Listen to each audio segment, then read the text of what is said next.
نیکی ابن آدم کرتا ہے اس کو اللہ تعالیٰ کئی گنا بڑھاتا ہے، کم سے کم ایک کا 10 اور 10 سے 700 اور اس سے زیادہ، لیکن روزے کی کوئی گنتی نہیں ہے۔ میں اس کی جزا دوں گا، بے شمار دوں گا، پر ہم اندازہ نہیں کر سکتے۔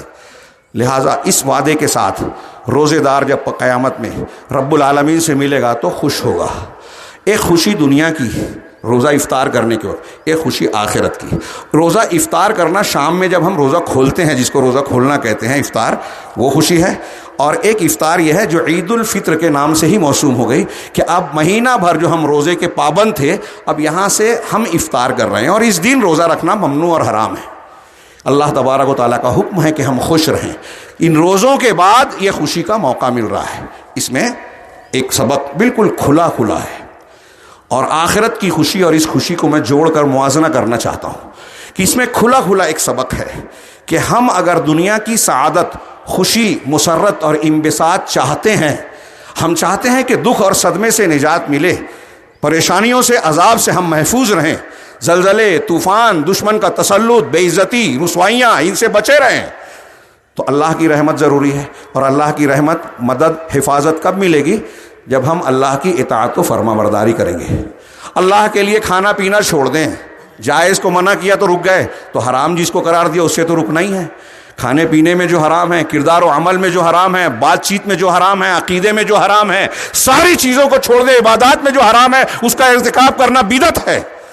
بدعت، شرک، گناہ کبیرہ، گناہ صغیرہ بندے کو اللہ سے دور کرتا ہے، خوشیوں سے محروم کرتا ہے، وہ شقاوت و بدبختی لاتا ہے۔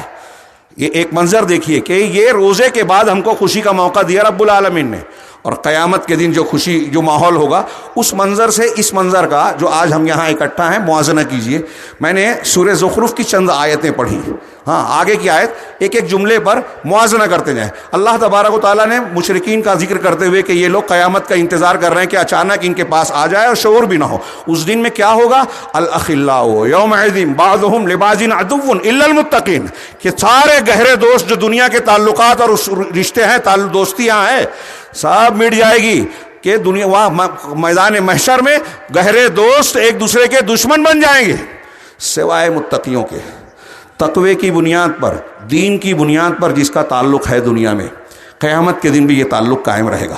اور دنیا میں دنیا داری کی بنیاد پر، فسق و فجور کی بنیاد پر، گناہوں میں تعاون کی بنیاد پر جس کی دوستی ہے، تعلق ہے، وہ ایک دوسرے کے دشمن ہو جائیں گے، آپس میں لڑیں گے، لعنت ملامت کریں گے کہ تمہاری وجہ سے میں جہنم کا حقدار بن گیا، تمہاری وجہ سے میں گمراہ ہو گیا۔